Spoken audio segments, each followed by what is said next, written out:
I'm Amy K. Nelson with SB Nation, and today I'm joined in studio with Christie Rampone, the captain of the U.S. women's soccer team. Thanks for coming through. Thanks for having me. If you can just sort of let everyone know, what is the U.S. women's soccer team doing right now to prepare for your trip to London? We're in a good spot right now because we just came off the World Cup, which is a major event for us.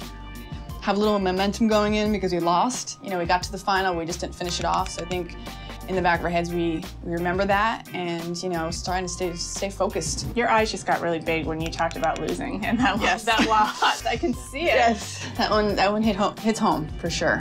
Is there a moment that stands out to you within that bubble in Germany?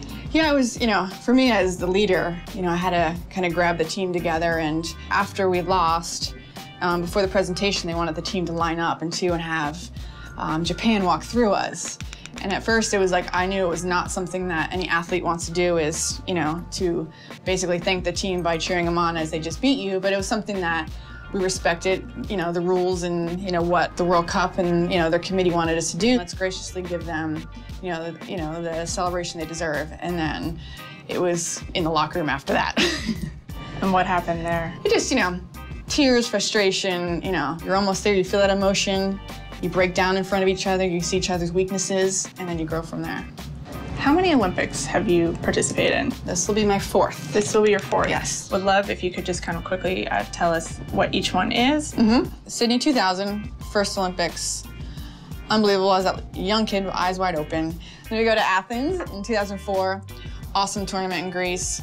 This was the year that a lot of the veterans had announced they were going to retire.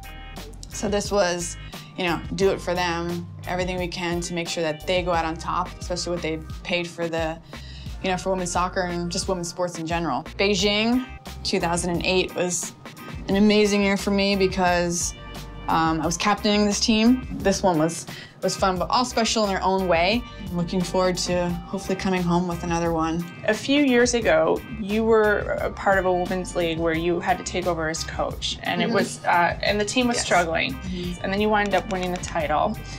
And then afterward, you revealed to your teammates that you're 3 months pregnant. How did that stack up compared to all the other sort of international experience in particular I think that was probably the best year of my life. I mean, we went through some tough times, you know, growing together as a team, you know, coach being fired, new coach comes on, coach leaves us. Can't even fathom that they're gonna come up to me and say, can you take over? Didn't hesitate with the answer, but then afterwards I called my husband, I'm like, you're never gonna guess what happened. In the end, I was like, I knew the girls the best. If someone came in as a coach, all those hours they put in, no one's gonna know them better than I did. I think we had fun. Like, I think the girls enjoyed it, they respected. I think me and the level that I've been at, and, you know, everything sounded good to them, so they stuck to the game plan. I mean, there's definitely times I'm like dying, exhausted, fatigued. I'm in the first trimester, not feeling so great, and just did that same thing. It's just like the mental power of just getting through it and making sure like no one knows, because no one can know. And unfortunately, I actually had surgery when I was pregnant 4 weeks into it. I also had an ovarian cyst that ruptured, which they thought I lost the baby. So I was in camp with the national team, and it ruptured at practice. No one knew, except for, you know, trainers and stuff. I thought I was miscarrying, so went back to the hotel. Went back to the hotel, kind of waiting for more signs. Nothing came.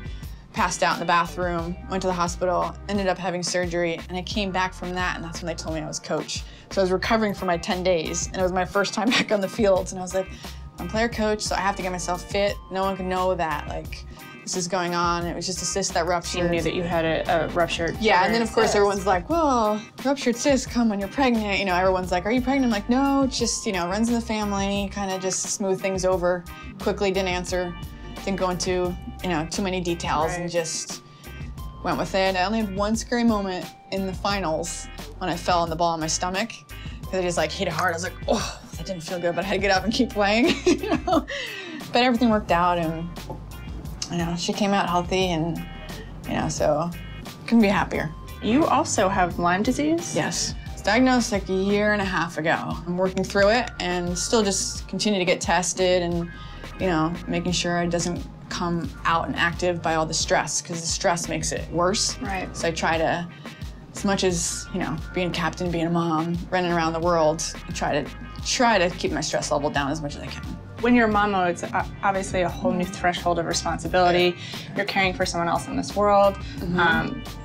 How did you not take that out onto the field if you were ever concerned, or what? Yeah, I think it's so intense, and I love to compete on the field that it would just, it'd have to be, as I call my mommy time. Like, that's my time to drop everything and focus, and it's crazy because sometimes you think mommy time is going to read a book or getting your nails done, but for me it was like I could just still get my thrill and my high of playing. I have my own little blog on Momtourage at Jersey Shore, which is an amazing connection that I have with them because the spokesperson for the Children's Hospital, and I'm so busy like on the field and with Mom. Like, the internet is the easiest way to connect with people, that I could give back feedback of, how did I travel with 2 kids? Like, what are my tips? And my kids have been great because from 6 weeks on, they've been traveling with me. So they just kind of have that same lifestyle as like, they're not on a true schedule. I don't stress too much about it because they manage. If they go to bed later, they sleep in. Like, I'm very lucky and fortunate that they've adjusted